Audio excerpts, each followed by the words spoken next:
Hello everyone, and welcome to the channel. The playlist for all the chapters of this story are linked below in the description. Chapter 4, in which Clarence meets his match. Adam was enjoying a relaxing cup of morning chamomile tea when he heard a commotion coming from the stairs. He looked up at Clarence, who was standing by attentively. "Go see what's going on." Clarence bowed and took his leave. It was a long minute before he returned, and when the door opened again, Clarence was helping 4 footmen carry an extremely large and apparently heavy box. They set the box down in front of Adam, panting raggedly. The box shuddered. Adam stared, aghast. Where did this come from? Clarence dismissed the footman and stepped around it, examining it for the return address, but there didn't appear to be one. This was looking fishier by the minute. "Shall I open it, sir?" Clarence asked with obvious misgiving. Adam considered. It was probably another assassin. Might as well get it over with. He sighed, giving Clarence the go-ahead. It took Clarence a while to get through all the brown paper wrappings and rope. Finally, he pried the door off the crate, and it fell with a thud. Both of them stared as a large panda lumbered out. After a startled silence, Adam spoke. "Check it for seams or ties. The assassins have been getting more creative lately, and I wouldn't put this past them." Clarence raised his eyebrows, but set to work running his fingers through the panda's fur with the efficiency of someone who knew how to give a pat-down. He felt around its teddy bear ears, then, hesitating, placed both hands on its muzzle and pulled open its mouth. A very real, moist panda tongue was revealed, along with a set of large panda canines. The panda immediately bit down on his hand. "Ow!" Clarence jumped on one foot, hissing to contain further sounds of pain. He examined the glove affrontedly. "Sir, this is most definitely an assassin." The panda began to chew docilely on the nearest houseplant. Adam watched it, then turned to Clarence with skeptically raised eyebrows. "Right. And its target seems to be my potted schefflera trees." Clarence narrowed his eyes, cradling his bruised hand. "Schefflera tree, I feel your pain." Adam considered the empty crate, stepping forward to look for an indication of who had sent this panda. Could it be a gift from one of his fangirls? Could it be a present from the royal family? Some sort of obscure statement about how, if he was going to continue to refuse knighthood and noble status, he was like a panda out of its native bamboo forests? No, even he had to admit that was way too deep of thinking. And none of the noble ladies would think to send him a gift like this. Not to mention that there was no note. The panda munched placidly on what was left of the schefflera tree. "Clarence, take this panda somewhere it can't demolish my interior decor, and report back to me when you've done so." Clarence bowed unenthusiastically. "As you command, sir." Adam retreated up to his private quarters for the next hour. A chaotic clamor of sounds continued to echo through the manor. After about half an hour, Adam went calmly downstairs to visit his library. He surveyed the dining room as he passed. Inside, Clarence had gathered all of the furniture and potted plants to a corner of the room that he could protect.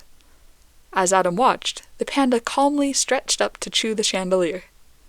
Before it could do so, Clarence high-kicked, batting its muzzle aside, and fluidly leapt around to tie his silk tying his silk necktie around its jaws. The panda made a low, grumbling sound through its closed jaws, then yawned, snapping the necktie. "You fiend!" Clarence accused.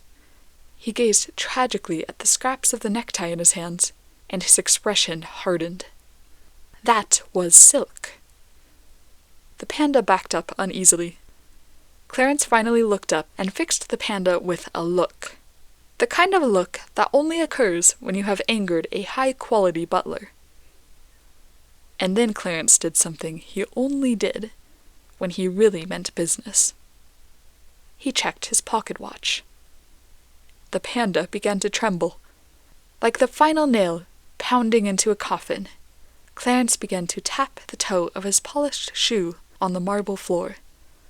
The soft, crisp sound was ominous enough to put anyone's nerves on edge. The panda meekly turned and lumbered away. The butler managed to herd the intimidated panda downstairs to the basement guest quarters. Adam finished his trip to the library peacefully, rifling through his natural history books. As I thought, he murmured to himself, setting a book down. Pandas only come from southwest China, and no one I know has been there recently. "Clarence?" he called in a louder voice. Clarence appeared at his elbow. "Yes, sir." "Has the guest settled into its new quarters?" Clarence's face was impressively impassive. "Yes, sir." "Very good. Give it all the bamboo furniture in the manor." "Even the ones that were gifts from the Queen, sir?" "Yes." Clarence radiated disapproval. "How long will this guest stay in the manor?" "Until further notice."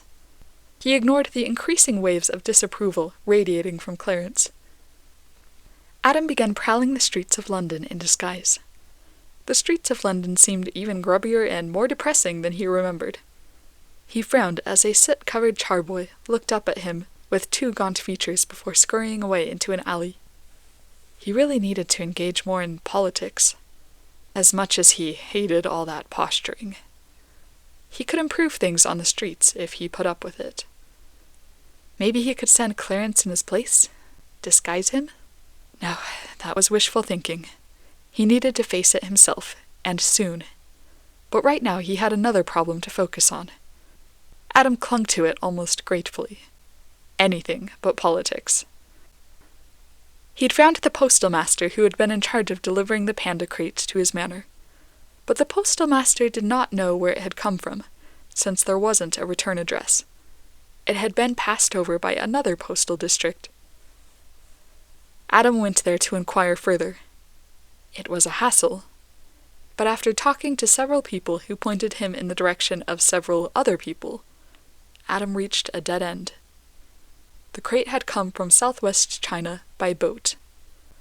After some telephone calls, he learned that British travelers in China had sent the crate mid-journey, and therefore didn't have a return address. Adam was baffled.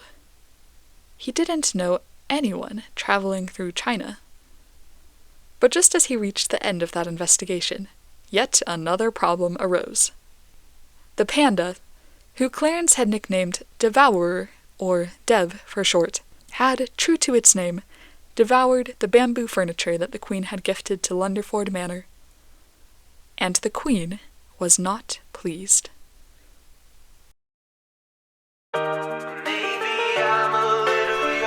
Tomorrow, look forward to the 5th and final chapter, The Black Sheep of the Lunderford Family.